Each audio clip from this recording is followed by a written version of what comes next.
All right, what's up? How you doing? We're live.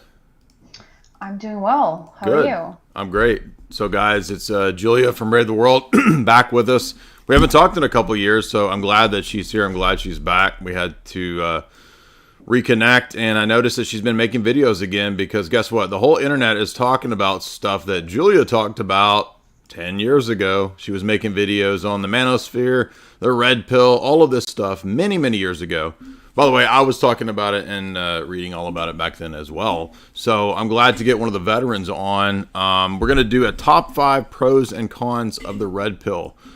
How are you today? What's up? What's on your mind?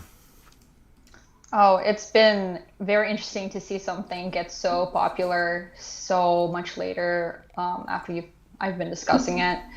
It wasn't my only focus on my Right. channel, but like I was one of the first anti-feminist, if you will, channels on YouTube. So that came with like the pickup artist stuff, the MGTOW stuff, and all that. So it's very interesting how it blew up recently, and everyone is talking about it. It's nuts. So yeah, I think some veteran discussion is warranted. But yeah, I made some videos recently. I have some extended family available to me right now, and I've I've watched some content that has been a little bit iffy in my opinion. So I felt the need to open my mouth. So before we get to that, what got you into this sphere many years ago? So 10 years ago, I remember I would see videos from you maybe 8, 9 years ago popping up. And then I noticed you were going on some of the podcasts that I was on back in the day. And that's how I heard of you. What was going on back then with you that got you interested in this sphere? Yeah, basically, I saw a lot of negative aspects of feminism as I was growing up. I grew up in a Canadian environment that was hyper sex positive, hyper, what do they call it? Like bad bitch. That's the new term for it now, but like um, basically putting women up on a pedestal with no accountability, uh, shitting on men basically, and going way, way beyond what the original feminist movement intended. And even I had some issues with the original feminist movement as well, but honestly, in its very origins, like there were good intentions. And a lot of the original feminists, like Mary Wollstonecraft, just wanted women to have access to education. And she said that mothers are the key for their daughters to be educated. It was very female centric, like within the family. And the emphasis wasn't on get rid of men or put men down in order for women to rise up. So anyways, I felt there was like a vacancy online regarding all of that rhetoric, and I wanted to talk about it. And back then, YouTube wasn't like really a debate area or like a streaming area. That was quite niche. So I just made cringe videos talking about how feminism sucks. Um, yeah, so that was kind of my intro to that. And then I became a little bit disillusioned with the reactionary stuff. So when you're labeled as an anti-feminist, you start to get like a very male-centric audience that has certain expectations of you. And a lot of the time, because it's the internet, it's very polarized and it turns into just blatant hate of most women and very radical opinions, like very radical MGTOW opinions that wouldn't hear any kind of sense or nuance. And I ended up actually making a MGTOW video. I listed some positives and then I listed some negatives, and I lost like a lot of subscribers. Oh, And I really? had like the most, yeah. I would say like 30% of my audience I lost over that video. And I had a lot of very negative feedback, and it was just very shocking to me. But I didn't feel like I said anything wrong. So I stood by it. And over time, I just grew a different audience. But so now I kind of see this happening again. I see this kind of like overreaction to, so now it's not even so much as feminism, but promiscuity and the general hookup culture, and then like the very left-wing progressive attitudes from both men and women, like attitudes that society in general is kind of embracing, and people throw the word feminism around to kind of encompass that as like maybe the spark that led up to this stuff, which isn't completely unfair, but I think it's a little bit divisive and a little bit too black and white. Yeah, I would say there's a really good book by our friend Rachel Wilson. She wrote a book called Occult Origins of the Modern Feminist Movement, and she goes back into the rise of witchcraft in the 1700s. And I understand that Mary Wollstonecraft wasn't a witch, but there was already at that time revolutionary components behind her movement. The French Revolution itself was basing a lot of its egalitarianism on Plato and Plato's revolutionary thought about the guardian class, and that really ideally for certain classes all genders should be considered absolutely equal. So there was already, I think, even in her and Mary Wollstonecraft, some of the negative ideas present. And then after her, you get the suffrage movement, which you couldn't really have any of today's feminist stuff without the suffrage movement, because it was all tied to basically equalitarianism from the French Revolution, liberty, equality, fraternity. That applies to the genders as well as it gets more and more so-called consistent. So, but I agree with all the rest that you said. I agree with. I would say you can, I mean, anyone can kind of like agree or disagree with whether there's negatives or positives in feminism and then the reaction to feminism. But at the end of the day, we have to look at like what are the prescriptions and what are the results, and whether feminism was intended to be positive or negative. I think the results have been quite negative in a lot of areas. And then also the same with the red pill. It's like both movements, I understand where they come from, but I think from both sides, the prescriptions are mostly negative at this point. And that's exactly why we're making this video, to talk about the positives and negatives, right? Yeah, so I was going to say, I agree with you that you were right when you were talking about the problems of MGTOW and that going in the direction of incel, that's just an opposite extreme. And usually these kinds of polarities are very ripe for large-scale social engineering and manipulation. So, for example, you can have left-wing and right-wing manipulated on a large scale. And I got my Rockefeller's biography here that I had the pages all annotated so we could look at some of the places where we see that modern third wave radical feminism was actually fostered by the elites. Abby Rockefeller herself brags about how she created Cell 16, all of the original third wave feminist conferences and groups to agitate and to push for the most radical stuff, including things like reparations. She was big in pushing reparations. Which all this stuff really typically goes together. She was very influenced by the Communist Manifesto as a daughter, you could say a cousin of the wealthiest, most powerful family in America. And so you can see that, we can see that there's a huge link with communist and socialist ideology and feminism. I'm from Russia, so I mean, we were the first country of equality to some degree. Women's Day, right? Yeah, but it's interesting because there is some sort of disconnect, because our culture has maintained male and female roles, at least within the home. Most women in Russia do work, and that is stemming from, communist times. Like, most women were held equal and did work and even went to war with men, etc. And to this day, women like working and are expected to work to some degree in Russia. But at the same time, there's a very strong feminine presence from the women and a very strong masculine presence from the men. And maybe it's as simple as that the male population is lacking. Like, the males die very early in Russia, and there's a lack of men. So the dating market is skewed in their favor. There's so few good men that the women have really maintained themselves. They're still very feminine looking. They try to, it's not that they're submissive in general, but within the house, it is expected for the man to lead in a lot of decision making, et cetera, just like basic staying in your lane type of values. And plus, it is still an Orthodox country. So there is that kind of undercurrent of expectations. But it's funny because America, was lagging behind Russia in terms of its socialist ideals. And yet they've gone so much further in destroying the male and female equilibrium. Yeah, and I just wanted to highlight that that's a top-down project. I mean, certainly people at the lower levels, the population, the plebs, they share responsibility for going along with things, but we can never forget that the reason that this stuff comes about isn't because it's grassroots. It's actually force-fed, forced on the population from the top down.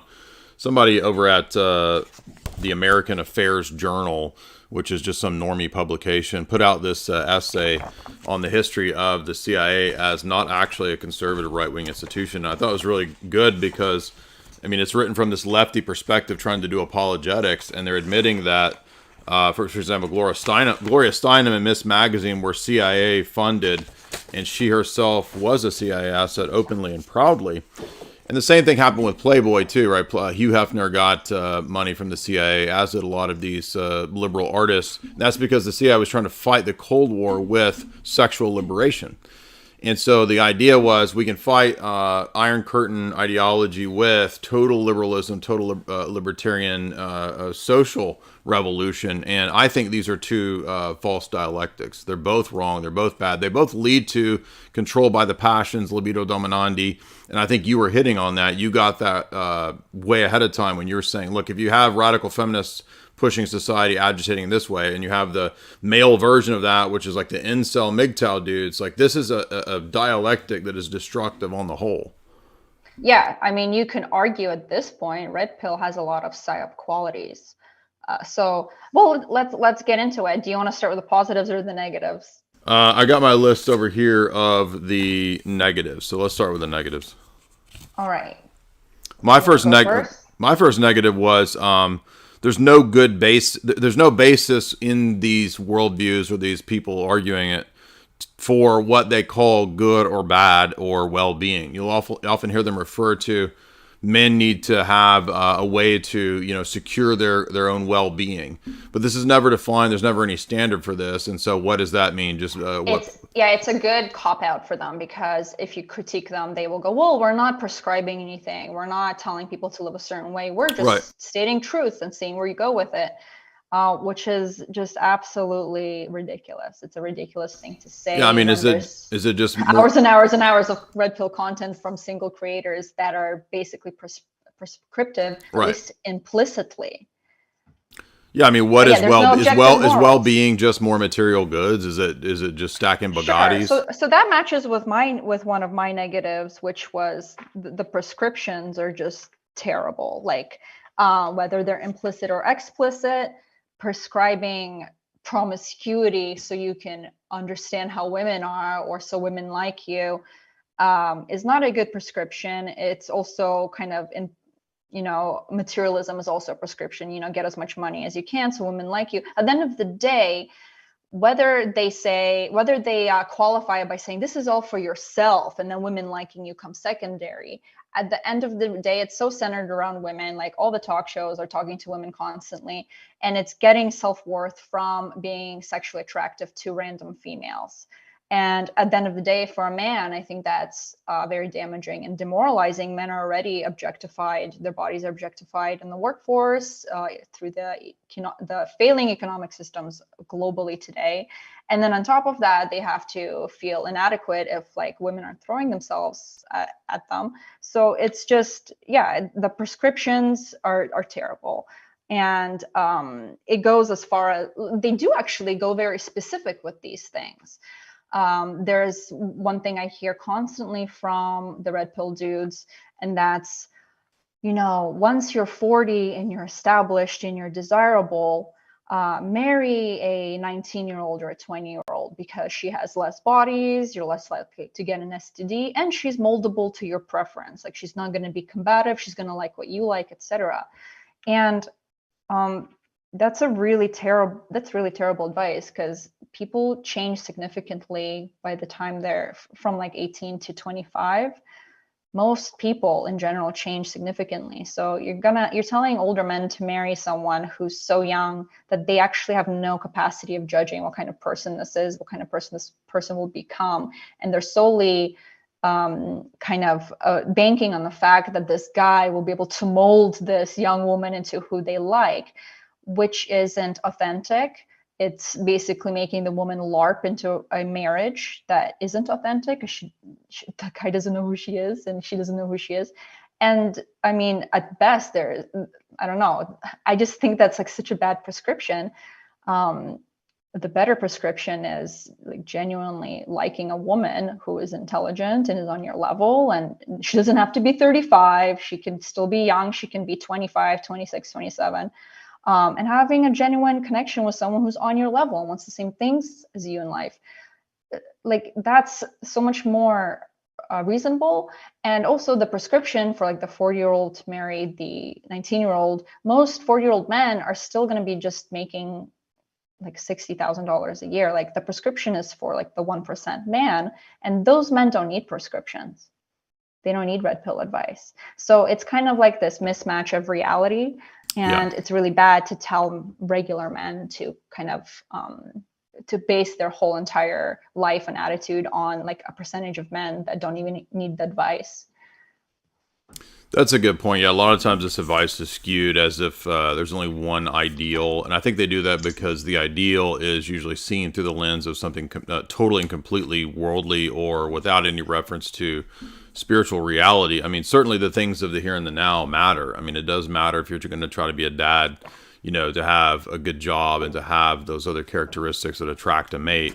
But those aren't the only features in life. Those aren't the only things that matter. And I'll get into some of the reasons why that's part of it. They never talk about family, really. No, exactly. I mean, they kind of give it some lip service, but it's never really a focal point. Like, they're never talking about getting the ideal woman who will be a good mother, okay? Or who will be able to homeschool your children properly or raise them or be involved in the community. It's always like how to get a 10 with a low body count.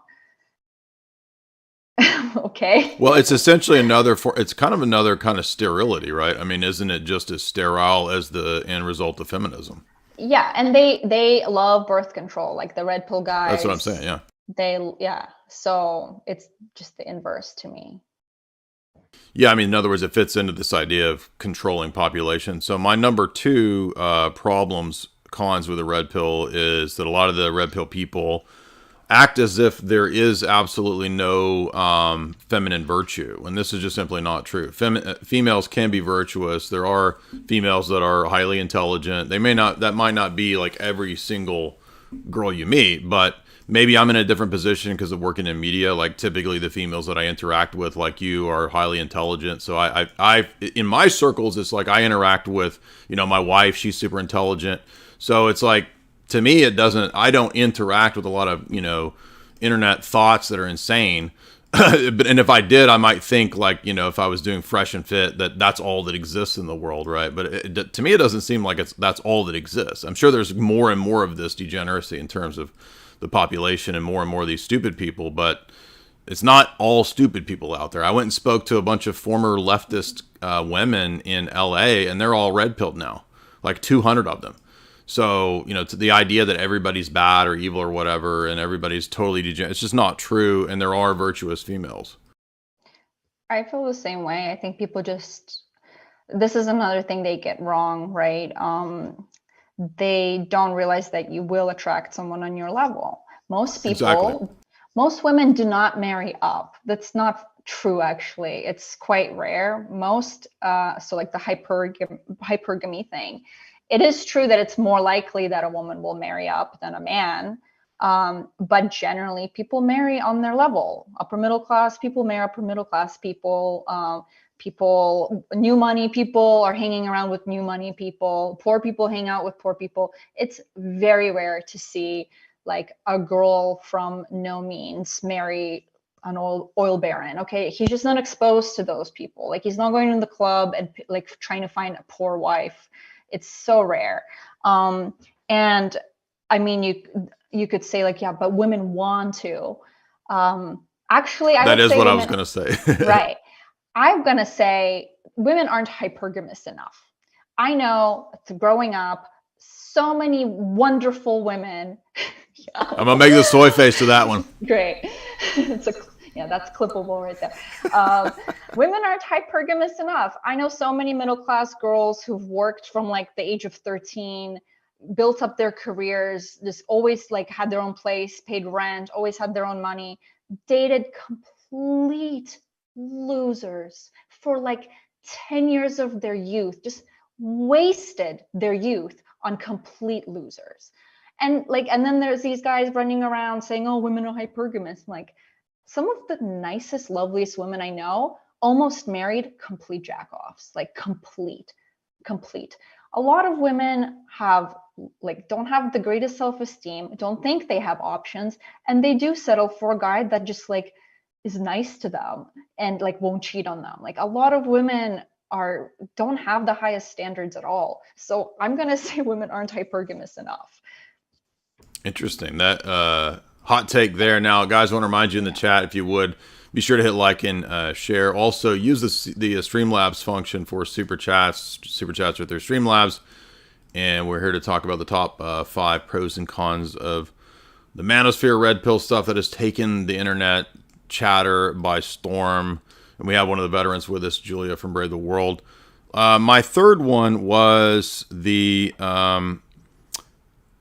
push within this to totally denigrate the notion of marriage. I don't think all marriage is necessarily a problem. I do understand the critiques in regard to the legal system and all that, which we can get into that later. But let's get into it now. Okay. Well, that was going to be part of my top five pros. But okay. Well, so one of the cons, I think, is that they denigrate marriage, and that's because if you don't have any transcendent in your philosophy and your worldview, marriage doesn't make sense. Like what is the point of it really? It's just really just kind of a legal contract that you don't gain anything for. It's like a social ritual with no real meaning. But if you do have a religious worldview, then marriage actually does make theological sense. And I think it's dangerous, and it's part of the psyop of that false dialectic we were talking about, like the feminists. It's the opposite end of the feminists, because it still works to destroy the fundamental unit of society, the family. Yeah, well, let me unblack pill some of your audience, hopefully, because that was one of my videos that I did was on the false stats that are purported by the red pill community, that have been purported by MGTOW for the last 10 years. And they're just false, and they keep getting repeated like absolute truths. It's like copy and paste comments in every video on this topic about marriage and how no one should be married and the negative statistics. So first of all, we don't have 50% divorce in America. That is the general statistic for all demographics.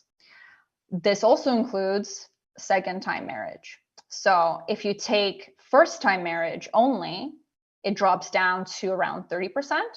That's still for all demographics. Mm-hmm. So basically, the people who are getting divorced several times are skewing the statistics to 50% divorce.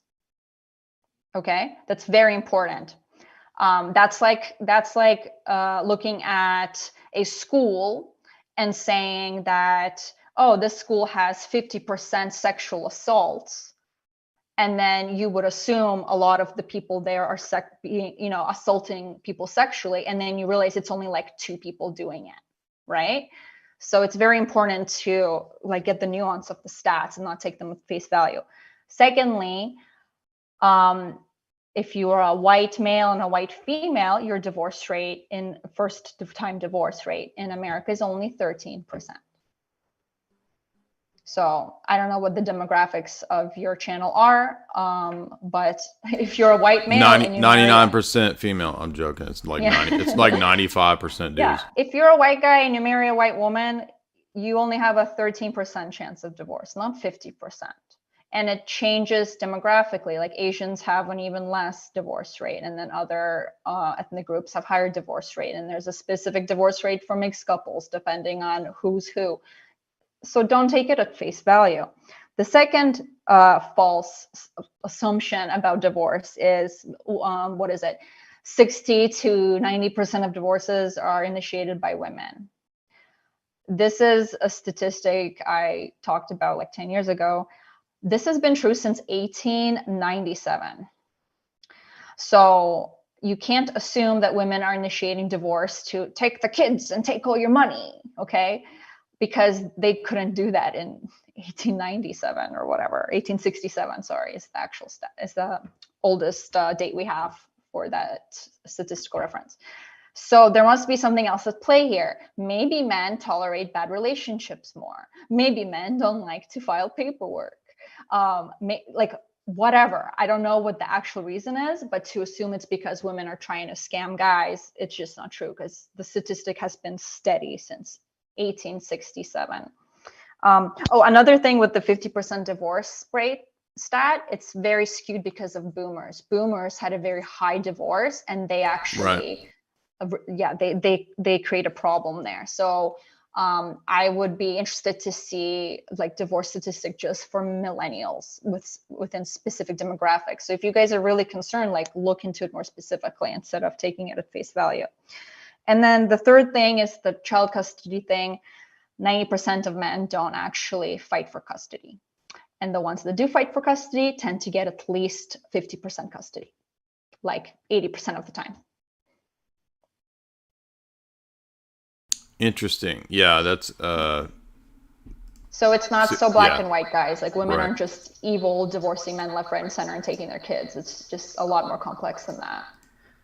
Well, another thing I would add too is that people, this was one of my next critique, is that both sides, men and women in this discussion, are oftentimes blaming like blanket groups, right? So women, oh, it's all these guys' fault because they won't take responsibility. They won't become men. They're eating chicken tendies in the basement playing video games. And that's true for especially the younger you get. Like more of those guys are doing that, right? And then for guys, it's like, oh, they're all nasty sluts on OnlyFans, and everybody sucks, and everybody's has these mega high body counts or whatever. So, and again, that's true, I think, the younger you get as well. But what I'm thinking is, no, actually, if we really wanted to place blame in this, a big part of the blame actually goes to social engineers, people like the Tavistock Institute. Take, for example, the TRANS movement. That was all spearheaded by Tavistock, and it was pushed for the last 5 years as a global, large-scale Fortune 100 enforced thing. And it's a giant money laundering, money racket. It's a scam, all this stuff with the operations and all that. But what I'm getting at is that you can look at that as an example of something that's not the fault of the masses. That's actually a top-down thing. Now, people that go along with it, they share culpability. So I'm not saying they're completely immune from any kind of guilt or excused.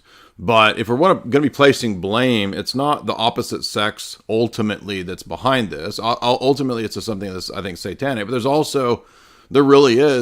there are social engineers and psychologists and wicked mad scientists literally spending day and night figuring out how to mess people up on purpose. That's what Tavistock did openly. Openly, the clinic had to stop supposedly pushing all of this because everybody got sick of it in the UK. But this is pushed on purpose, and people don't know that. They think that this is all playing the blame game, and that's part of the psyop. Yeah, I mean, I don't think people should be blaming the opposite sex for their downfalls. I think there are bigger incentive structures and bad actors and just a general emptiness in the population. Because you have to have some sort of objective moral truths to combat all of this stuff, and most people don't have that anymore. Exactly. And even religious people struggle against it, right? It's just incredibly strong. And I mean, we don't even have basic communities anymore to kind of buttress each other against all this stuff. So I don't know. I think like it's really sad when people take their anger out on like just regular people around them who they barely even know. So yeah.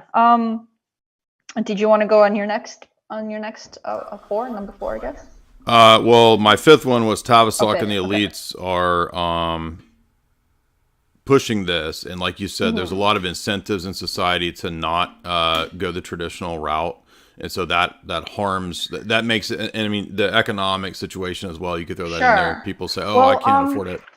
Yeah, let me segue into like my number one negative that I wanted to Sure. explore, that the red pill is ultimately incredibly demoralizing black pilling and has a very black pilling effect. Yeah. So like no matter what you say, there's like a negative commentary often based on nothing.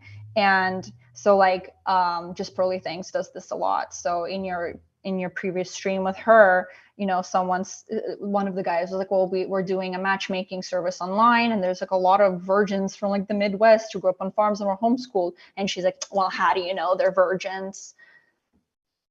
Well, how do you know that they have a 50-person body count, Pearl? How do you know anything? You don't know anything 100% from anyone's personal life. And the whole entire narrative just seems so blackpilling. Like, okay, okay, there's no virgins in the world. Should all men just, you know, die? Like, should they just like, what is the point of that kind of conversation? Like, of course no one knows. No one knows how many people someone slept with 100%.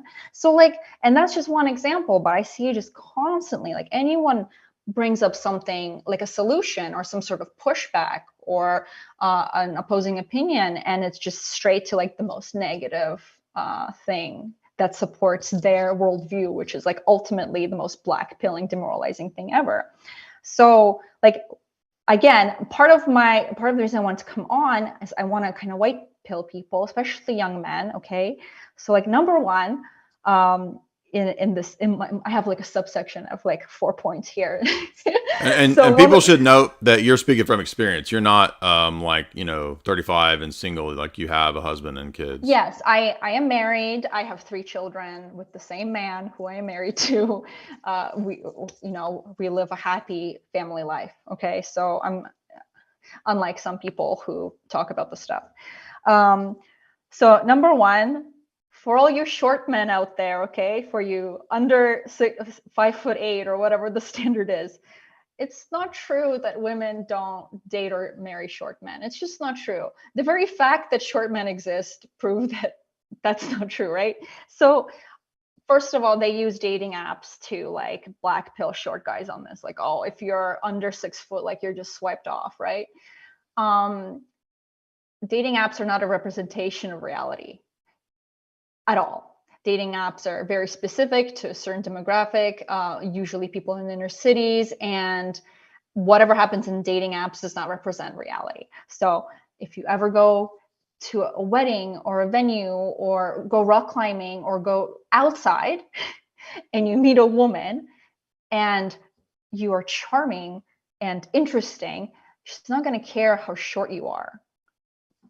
Yeah, I could say when I was in high school, one of the top chads in my high school was a guy who was like, he was really athletic, but he was a short dude, like the running back on the football team, and all the chicks were into him. And I mean, he was a decent looking dude, but he wasn't tall at all. So no, short guys like sometimes will, because they're growing up and they know they're shorter, they will actually try a little harder and overcompensate, become more athletic, become more funny, better read, etc. Some of the most interesting and good looking and intelligent guys I know are like way below 6 feet, and they're all in good relationships. Like they don't have any problems. So like, do not take the psyop of like, oh, if I'm under 6 foot, I'm going to die alone. It's just absurd. It's totally crazy.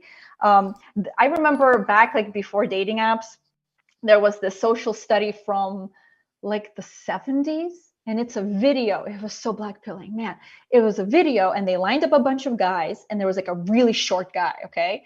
And they lined up women, and they asked the women who they would like want to go on a date with, and no one picked the short guy. And they kept like adding attributes, positive attributes to the short guy, like he's a doctor, he's a millionaire, he's a philanthropist, and like all the women kept saying no. And that was like the 70s version of Tinder, right? Because they never like interacted with the man or spoke to him or anything. So it was just purely visual. I was literally like a check mark, or like an X in his case. But I guarantee you, if he was at a venue or like out and about and he had a great personality, he's going to meet a woman. Like it's not a problem. Yeah, I mean, I'm like 6'2" or 3" in my heels. So like when I'm wearing my heels, I'm good. No, I'm joking. Actually, I'm like 6'1". It's this weird thing about the internet where I'm actually like 6'1", 6'2", and then people on the internet will assume that you're short. And then it becomes this weird thing of like, let's get him for this, and it's like, oh no, he's not actually a short dude. And I think it's just it's a thing that the internet picks that's easy to try to like, oh, that dude's short. So, but it's just not really, it's not really that big of a deal. I mean, short dudes can still be pretty Chad. Yeah, I see it all the time. The second thing is inceldom has always existed. Like, it's not true that everyone got a wife. Yeah, I mean, you could be a monk, dude. That's what monks are. Yes, monks, old men, like women as well. It's not true that incel is just a male thing. So many women went into the service of God. They just devoted their life to their extended family. Like it's not true that most people got married and had kids. It was, I don't know the percentage exactly, but it's probably not super different than like in recent times. Right now, we're at a weird moment where we had like, where we're kind of downgrading from the highest standard of living in history. So there's definitely going to be some like population decline and more childlessness, but it's not like that shocking to me. There were always male and female incels all throughout history. The thing with male incels is like there were wars and they died in the wars. And I mean, I'm not saying that that's good, but I'm just saying like their bodies were used elsewhere. And now we have such a high standard of living and we don't have wars that involve like face-to-face combat. So men are just staying at home and, you know, kind of exiting society in a metaphysical way more than a physical way. My body, my choice. My body ain't for your war. My body ain't for your war. My body, my choice. By the way, the chat is saying that, oh, I bet Julia's husband is taller than her. She wasn't saying that that tall dudes aren't attractive. The point is that you can still. How tall am I? They don't know how tall I am. No, I've told the internet. I leaked everything. I leaked. I leaked stats. I'm Jay's height. Are you actually? You're like 6'1" or 2", really? He doesn't remember. We were sitting most of the time we hung out. Oh, so you're tall. We were talking to Father Moses, and we were sitting at the barbecue joint. But Father Moses, he's not a very tall person. No, he's like one of the most masculine people I've ever met. He's the buffest dude I've ever met. He lifts. I don't even know how much he lifts. My priest is like a professional deadlifter. Yeah. Anyways, go ahead. Yeah, go ahead. Shout out Father Moses if you're watching. And he's not 6'5", and he has a beautiful, lovely, feminine wife. He's got several kids. Yeah, he's got a lot of kids. So he's like Chad status by any red pill standard. So there we go. And I'm not trying to be like, well, here I know this one person, blah blah blah, but like I know a lot of people. I know a lot of people that. Anyways, I just wanted to white pill the short guys, okay? It's just I hear so much crap online about this. It just upsets me. I'm going to put in eugenics rules that everybody under 6 gets deleted. I'm just joking. I'm joking. Comes out. Like some kind of weird radical thing. Where are we at? Go ahead. Yeah. I was going to make a bad orthodox joke. And then my fifth.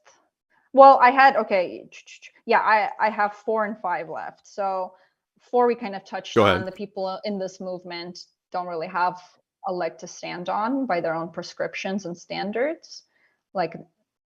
And I guess they're not really prescribing happy, long-lasting relationships and marriages. So I don't know, maybe that point falls flat. But a lot of them are single. They don't even, I don't know what they're talking about. They don't have much relationship experience. So they're just talking from club life or just like dating around from Tinder. It's just not substantiated by the people that are big in this movement. Like I want to see people leading a movement and then like practicing what they preach. And I just don't really see that it lines up.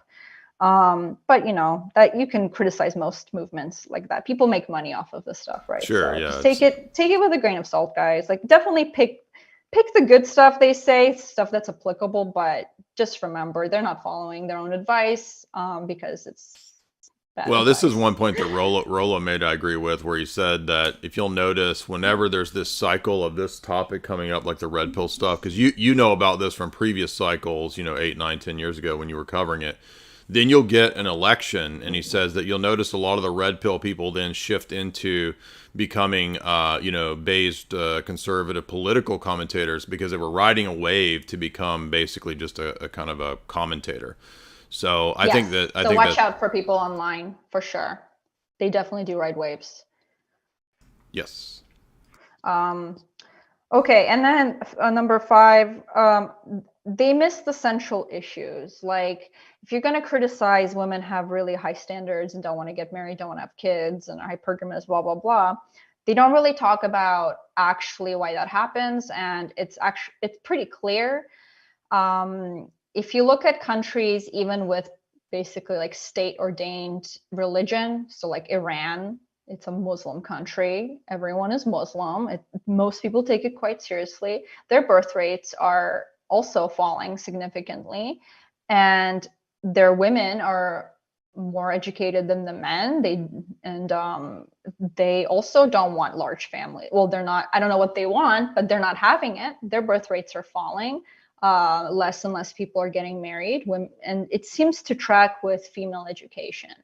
So, like, that is something that is an interesting conversation, because it seems to me that it's not that women have like ridiculous standards necessarily. It's that they become too educated and the men are actually falling behind in that, and they're falling behind in the workforce. And you can say that's because it's been created that way. It's been created to favor women. That's fine. You can argue that. You can say that. But at the end of the day, it does seem to be that the more educated a woman becomes, the less likely she is to have multiple kids or even, get married, etc. So it does, and that doesn't seem to matter whether the woman is religious or not. So a lot of like Ortho bros and Catholic bros and whatever, they talk about, state enforced Catholicism and blah, blah, blah. And like, if everyone was Catholic or Orthodox, it would be better. But it doesn't actually seem to be true. So yeah, I think another big factor with female standards, and I will say, with the younger females, there's a lot of entitlement, and I think that comes from their parents being boomers and spoiling them and having that insane standard of living, and them not even knowing how much home ownership costs, or like basic things, just from like random people I've talked to or videos I've seen. Now we're talking my territory. Blame all this shit on the boomers, baby. That's what I'm talking about. Yeah. So like, it's very shocking to me, because actually my parents aren't boomers. My parents are Gen X.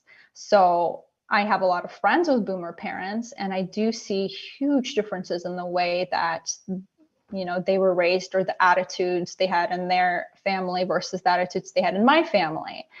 So I will blame the boomers to some degree. And also, the last point, like if we're talking about actual problems, the lack of community. And I'm going to empathize with women here. Nobody wants to have kids and be isolated and alone with no community. And even if you're more traditional, a lot of the time you don't have that community. And for me, it was a big issue. It still is. So like, when I had my first child, I didn't know anyone who had a kid. So I was basically alone with my kid, like just by myself, like, especially if you're stay at home and your husband works, just like by yourself all the time. And then I had like a second kid, and like some of my friends had babies, and I'm like, oh, they had babies now, so we'll hang out. Well, they're overwhelmed with their babies. They live down the street. They never want to hang out because it's too hard to go out with a baby. You can't really go outside because there's cars everywhere. Your kid's going to get hit by a car. There's no real communities. There's no actual place to go and let your kids roam free. Everyone's overwhelmed and overworked. And then I had 3 kids, and then I'm like hanging out with matyushkas at ortho churches a lot. I'm like, oh, well, of course, like they have loads of kids. They're going to want to hang out. No, they don't want to get into their short bus and drive 30 minutes with 6 screaming kids to go like on a play date. They're exhausted after church. They're exhausted after services. They're exhausted making meals. One of my matyushkas stays up till 2 a.m. every night to get everything done because she has 6 children. So it's like, unless you literally live on the same street and people like are extroverted and social and there's like several generations and someone's always outside, you're not going to have a community, period. I don't care how religious you are. Maybe the Amish have this, yes, but generally if you live in a secular world to any extent, you're going to be a lonely mom raising your kids basically by yourself. So I actually understand when women say I don't want to have kids, and they might not even know exactly why they don't want to have kids, but I can kind of know, they intuit why they don't want to have kids, because it is, I would say, it is one of the hardest times to have children, even with all the high standard of living, the washing machines, the dishwashers, the blah, blah, blah, the big houses, the big yards. It's so isolating. It's isolating. And you can't replace that with machines and comforts. Short bus.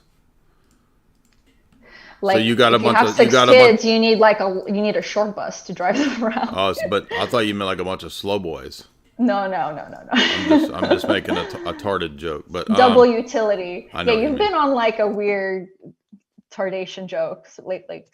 Yes, always. Or maybe the normal's coming. We got a lot of slow boys and slow girls in the audience. We're trying to make them into fast boys and fast girls. All right, so do you want to get to the areas that they got right now? Sure. Yeah. Why don't you go first? Yeah, my first one is probably the most obvious one. I think everybody would at least begin. I think this is one of the reasons why this red pill stuff, manosphere stuff, does resonate with a lot of people, is that it's pretty clearly the case that because of all of the push for female equality, female independence, there is a disproportionate desire for women to take responsibility. So they wanted all of the benefits of independence, having a career, not having children, the freedom, etc. But they don't want the responsibility that comes along with that. And so men still bear all the responsibilities as they are now denigrated in a kind of a weaponized way throughout society, all the way through education up into the corporate world. What do you mean by responsibilities? Can you name specifically? Well, so before, I'm saying the responsibilities of the business world, the work world, the education world, the economics world, like the hard jobs, the civics world, right? And stuff. Well, they wanted to be released from the prison of the home, right? At least that's the narrative of the classic feminists of the, third wave feminists, I guess, was that having children is oppressive, being a housewife and all this is somehow inherently oppressive. And so the freedom that comes along with that, and contraception, and having sexual encounters outside of marriage, all this kind of stuff, that comes with all of this negative responsibility, right? Or maybe not negative, but just responsibility in general. So I think that if you want to live that kind of a lifestyle, it comes with having to take on responsibility. You're going to deal with things that are the consequences of that. For example, let's say you're a career woman who, we've all seen this now, where it's like women who became CEOs, or they became really high-powered lawyers or whatever. Now they want to get married. Now they're trying to sort of like make an attachment with a man who doesn't care about the MA degree that they got, who doesn't care about, for example, let me give you an example. When I was in college, I dated a couple girls who were going to be lawyers. And we got along okay because they were usually intelligent and we could get along. And they actually thought that like that would be a selling point with dating me. Like I would be impressed that they were going to go to this or this law school. And it was like, no, I'm not at all impressed with that. That's no dude. You're right that a guy does want a woman who's intelligent. Absolutely. But that doesn't translate into me caring about what she achieved in the corporate, legal, media world. Yeah, well, you are more traditional, but I actually know a lot of men who want, like secular men, not in my circles now, but growing up, I knew a lot of men who expected their wives to work in the future, who wanted their wives to make a lot of money, who wanted a partner. So I think there has to be some caveats there, because a lot of men are very modern these days too. And a lot of men don't want to take on the full burden of income, and they do want that equality. Like they are actually embracing the whole selling point of equality, and they want their woman to bring in just as much money as they do. And a lot of these people, this is where things get really tough if you do have children, because you're either completely sending your kids away to be cared for by someone else all day, Sure. or your wife is working somehow and raising the kids. And then that's where you get it becomes quite unfair, in my opinion. And I also want to talk about, like, Uncle Ted. Like, Uncle Ted was right. Ted Kaczynski. Bundy? Uncle Ted. Kaczynski. Ted Kaczynski. Yeah. I just hope I hope you didn't mean Bundy, right? Because I remember all the girls fawning. He was right about porn, but.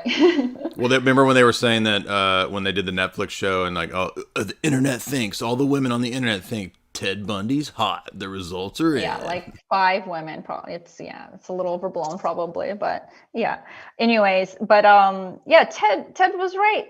Industrialization really displaced people, and a lot of people talk about the displacement of men and hoarding people into cities, etc. But what people don't talk about is women always worked. It's not true that poor middle-class women didn't work. Well, the middle class didn't really exist, but poor women always worked. They raised kids, they stayed at home, and they worked within the home, whether it's running an inn, making tapestries, sewing work, needlework, making clothes, all that stuff.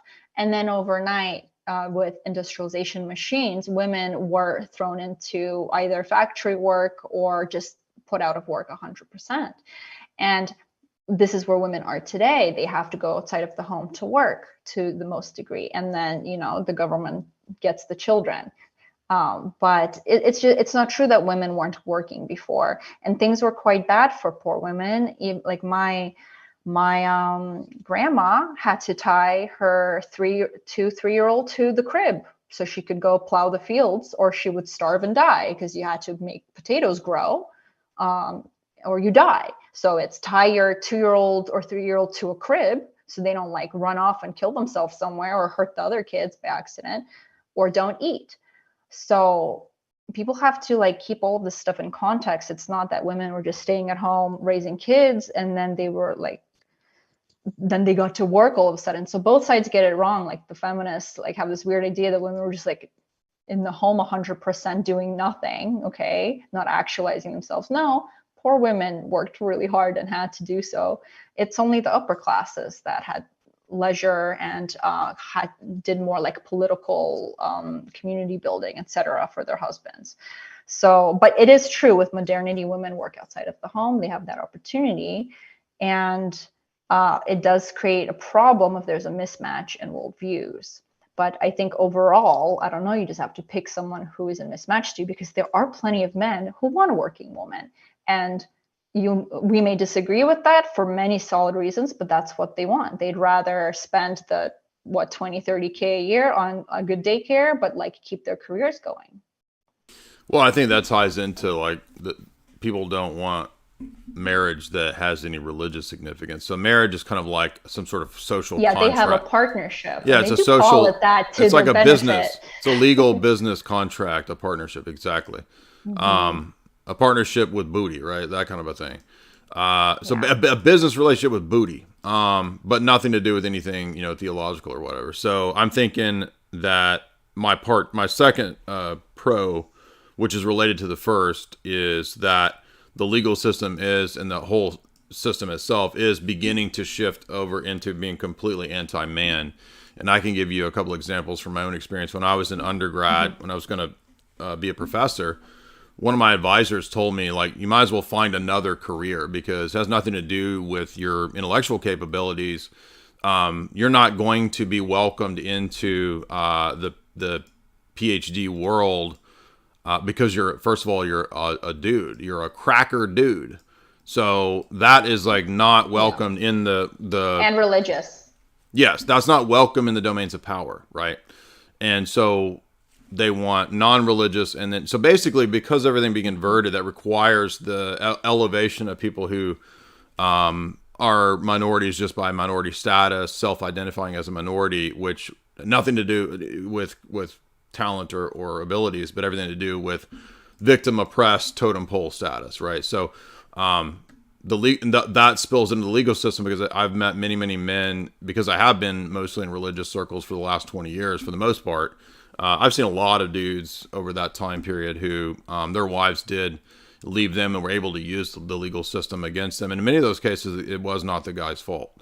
So I do think the system is favoring anything so-called minority, whether it's a identity of some weird fetish or whatever. Like that's now given preference totally. One thing I heard from, I believe his name is Mr. Carpenter. He's the father of the boy that was, he had a custody battle with his ex-wife in Dallas over a boy she was trying to trans. It was really big news.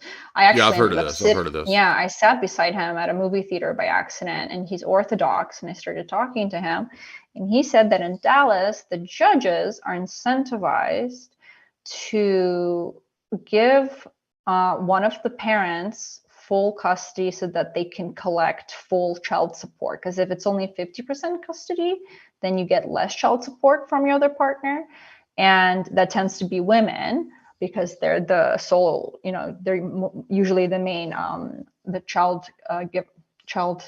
carers. And the judge's retirement stipend or fund apparently somehow ties into how many full custodies they gave out in the system. This is hearsay. I haven't looked into this. And maybe it's specific to Dallas or specific to Texas.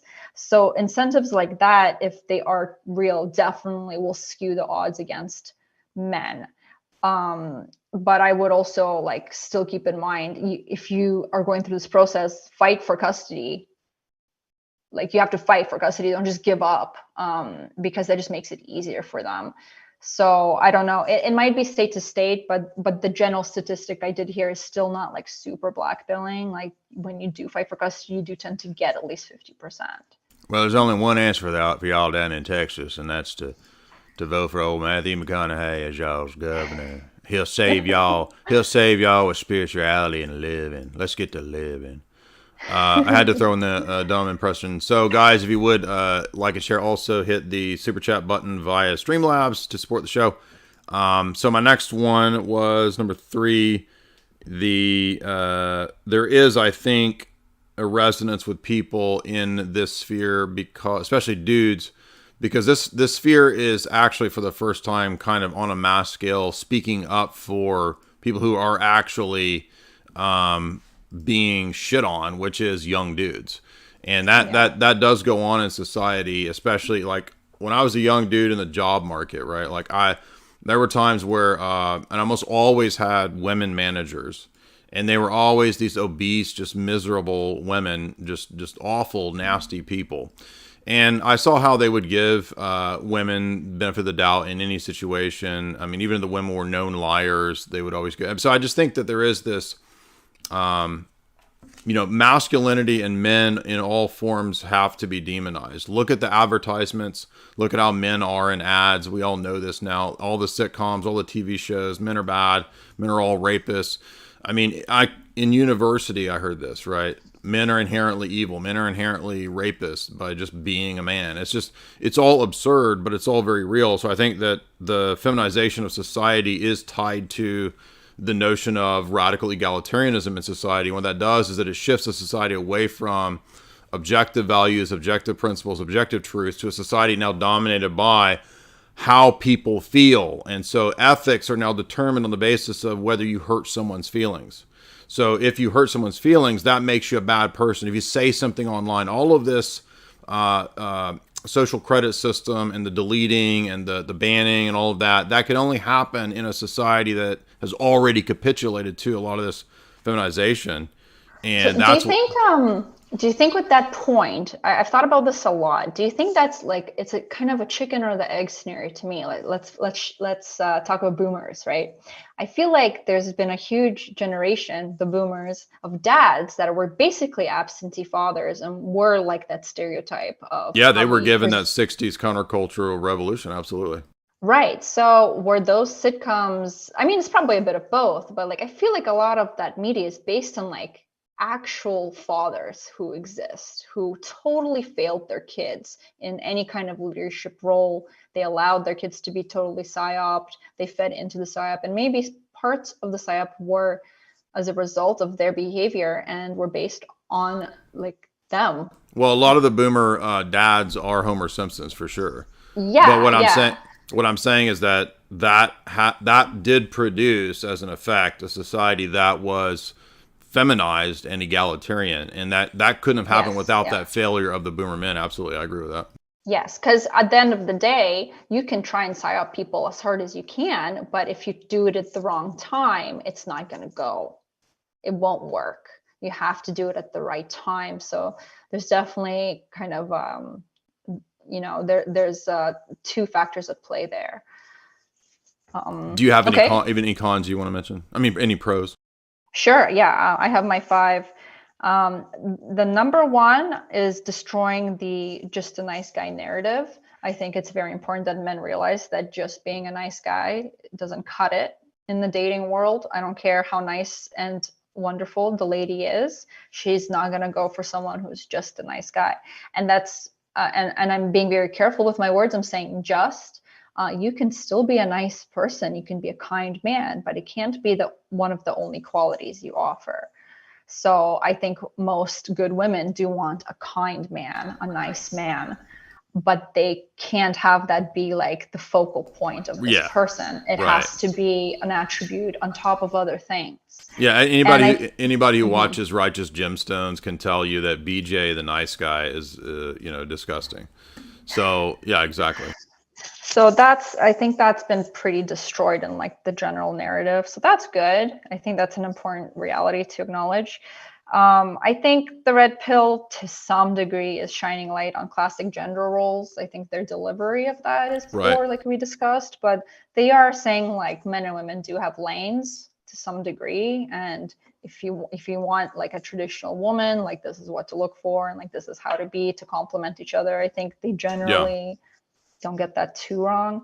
Number 3, waking women up to reproductive limits. Again, I don't like how they do this. I think it's crude and deliberately offensive to get views and demoralizing. It could be done in a way that's a lot more gentle, while still being matter of fact. Egg factory. Hold your eggs. Egg blah, factory. blah, blah. They also miss a lot of caveats, like, and you and I know this from being in Orthodox communities, once you start having kids, women actually stop aging and their egg quality doesn't age as fast. So you can start having kids at 30 and basically not age and have kids until you're like 45, healthy, normal, good kids. Now, if you start having kids at 35, like your first kid, you're probably going to have trouble getting pregnant because that is your first child and you've aged normally. But if your first child was in your late 20s, early 30s, and you keep getting pregnant and keep bearing children, you're actually not, by the time you're 40, your physical body isn't aged at 40. You're probably closer to like 35. So those are like just some biological caveats there. So if you're a woman, like don't freak out when people say stuff. It also highly depends on your general health. So some women can start at 32 and have 4 healthy kids. Some women can really struggle at 30.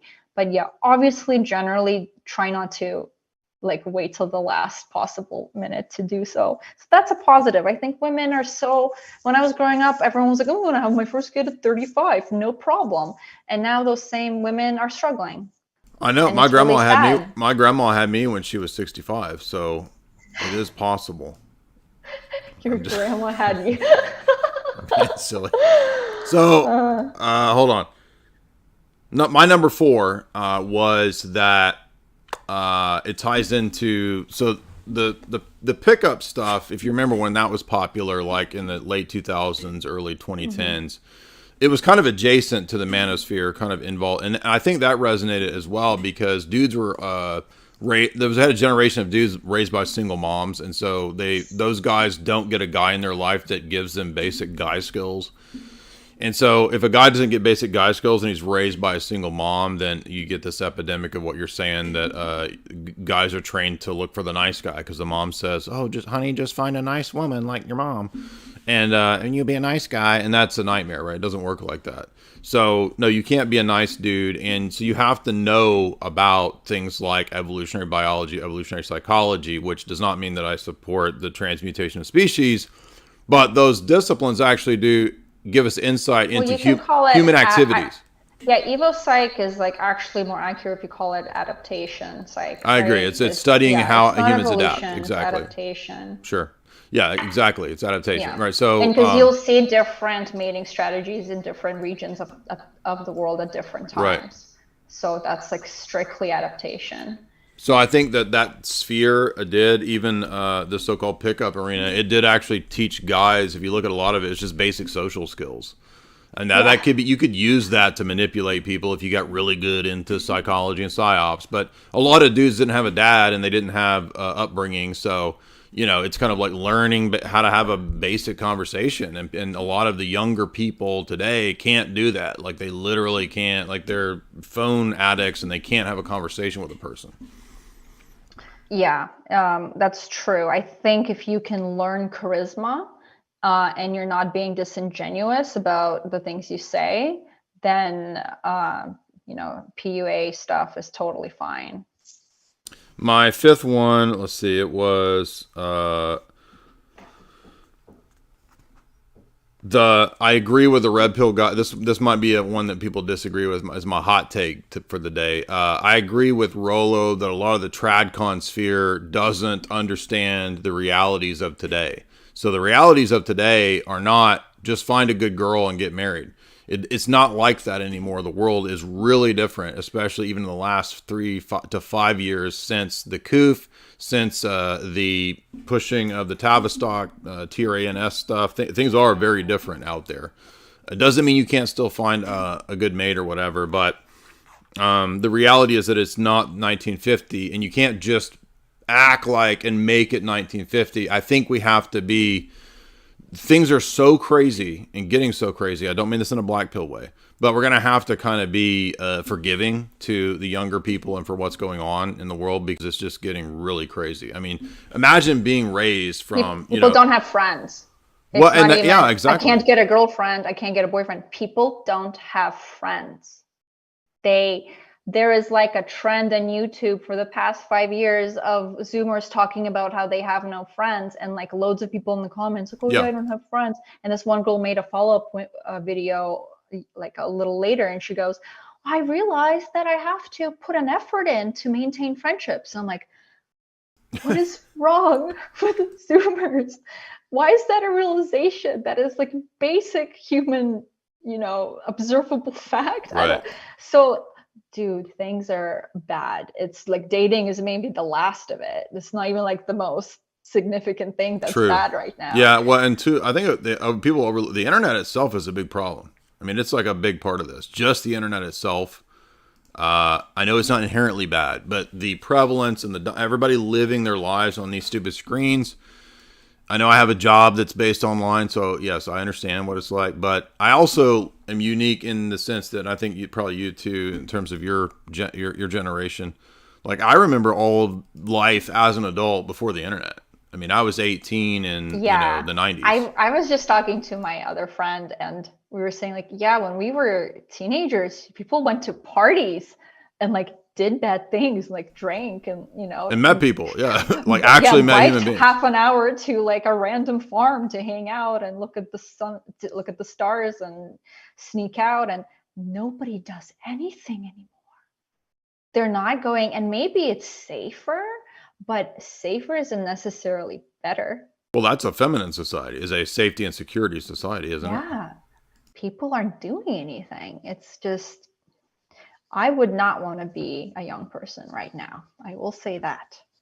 So those are my 5. Did you have the rest? Your last 5 pros? Yeah, my last one's kind of blah. Oh no, I had 4 and 5. So my 4 is they do push against female promiscuity at least. I don't think anyone should be promiscuous. Even when I was not religious and more like liberal and like socially liberal, I was like a libertarian for a few years. I still found it gross if a guy had like a huge body count. Like men would tell me their body count and expect me to be impressed, and it just like I just didn't go on a second date with them. I thought it was gross. So but yeah, at least they push against the female promiscuity stuff. They, again, I don't think they do it well. Their delivery is poor, but yeah, people should sleep around a lot less. That's not bad advice. um, 5, I don't have any data on this, but like I am presuming that some men over the like last 10-15 years of red pill being a thing have benefited to some degree from it. Like they have maybe been motivated to change their life to some degree. That's an assumption. I'm just going to be positive and say probably there's like a good amount of men that took the good parts and ran with it. I kind of did that. I mean, I was reading all this stuff, Return of Kings, Rollo, all these people, 9-10 years ago, and I tried to take a lot of the pros out of it. And I think it did have a positive impact in my life. Yeah, for sure. So let's go to the super chats. We got Rat Dealer $1. Is there a new heaven and a new earth, a physical restoration of fallen cosmos to something like Eden? Why do some people believe that heaven is a giant white room singing into a projector for eternity? I think those just go back to like Protestant ideas of what heaven is that ignore the bodily resurrection. So yes. Travis, $50. I recommend righteous marriages or abstinence. Yeah, I think those are options that aren't really ever talked about. I mean, even MGTOW isn't, quote, abstinence. It's like they like sex bots and all that kind of nonsense. So I agree. Yeah, like you find, if you're Orthodox, right, you find a partner that you have a sacramental marriage with. And if you're not, then you go into monastic life where you try to, as best you can, keep it indoors. Yeah, I mean, one thing I wanted to say is when they prescribe like getting a lot of women and being able to sleep around a lot, and it like ascertains like an alpha male status and blah, blah, blah, and it creates experience for the man, isn't it so much more validating and epic like when a man is desirable and he says no and he controls his bodily urges and desires? Like that's like a Chad who's chaste, right? A chaste Chad or whatever.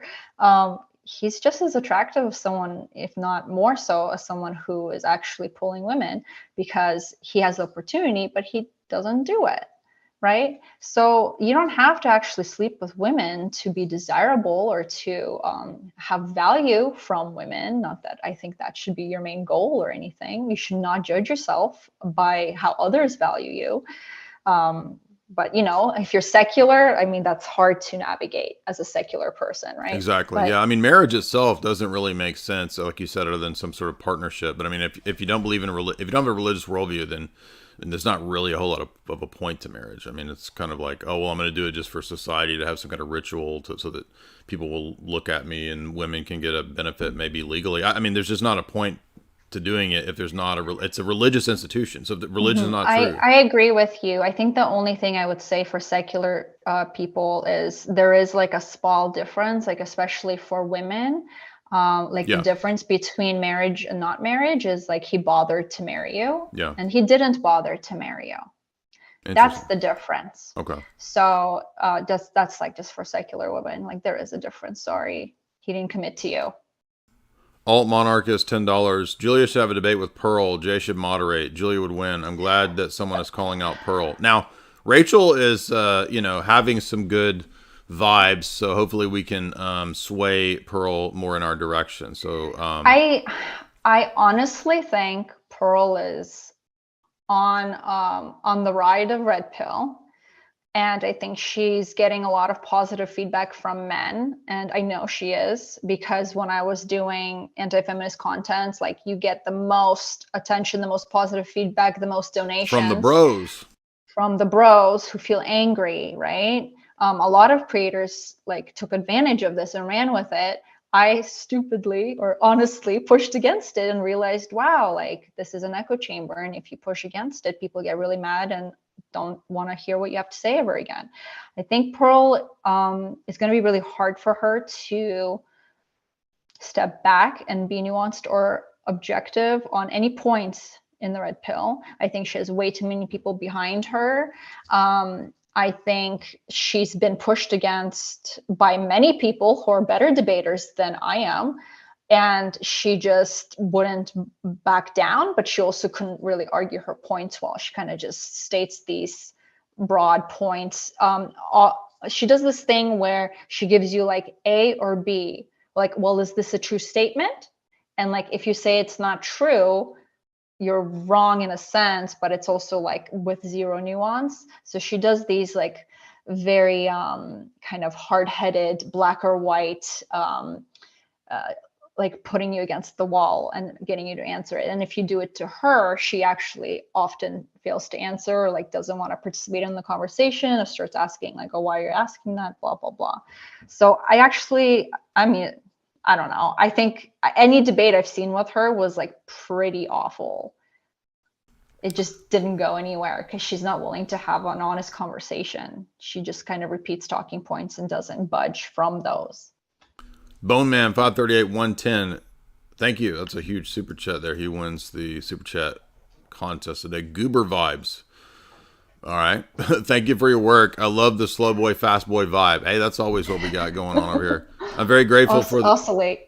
Yeah, right. We oscillate between the slow and the fast. That's the dialectic of tardation right there. Very grateful for the concise book series. I don't know what you mean by the concise book. Oh, you mean the ones I'm doing now of summarizing the books in 10 and 3 minutes. That's because nobody reads books. So if I'm going to have an audience, I'm going to have to summarize it for the people who have no attention span. Keep going back to cool things in the cringe genre. I will always be making cringecore music. Tenfold Hat Girl, $5. As women, we're brainwashed. I was fortunate to have my young childhood and learning and having hard lessons in my teens. I bought the career lie, and now I regret it because it has taken a toll on my health. Women should understand that. By the way, you can, if you have any comments or thing, break in here. Joseph, $20. Men being feminized is like the domestication of animals. It's not surprising to me that those that sit in ivory towers are often caught comparing humans to domesticated livestock. Well, this is Orwell's Animal Farm, right? We're being controlled into nice little pastures. Yeah, I agree with that. Bone Man 538 again. Thank you so much. $10. Is chaste Chad now going to be emphasized by the unicorn in the group? I don't know what that means, but he says eunuch, not unicorn, but eunuch, like EUNUCH, unicorn. I don't know what that means, but it sounds cool. All right, Julia, thank you so much for coming on. Thank you so much for coming on. Brave the World is her. The mask slips, Jay. The mask slips. Well, I've been covering that lately, so it's like it's on my mind. But is that, by the way, the name of your channel? Was it from Brave New World? So instead of Brave New World, I wanted to brave the world and push against the prescriptions of Brave New World. By the way, Julia has a great book on Bitcoin, so get her Bitcoin book. And by the way, I support Bitcoin too. So you can like, share, and subscribe her stuff as well. Head on over to her channel. It is linked in the title. Anything you want to leave us with? Yeah, the book's called Thank God for Bitcoin. It's mostly for like boomers and normies. It's like if you want a really deep dive into it, there's better books on Bitcoin than that. But it's specifically for like a Protestant boomer kind of man who's disillusioned with economics. Yeah, but it's good. It beat out the Pope's book, but not. Yeah, we did better than the Pope's book. So, fighting global homo.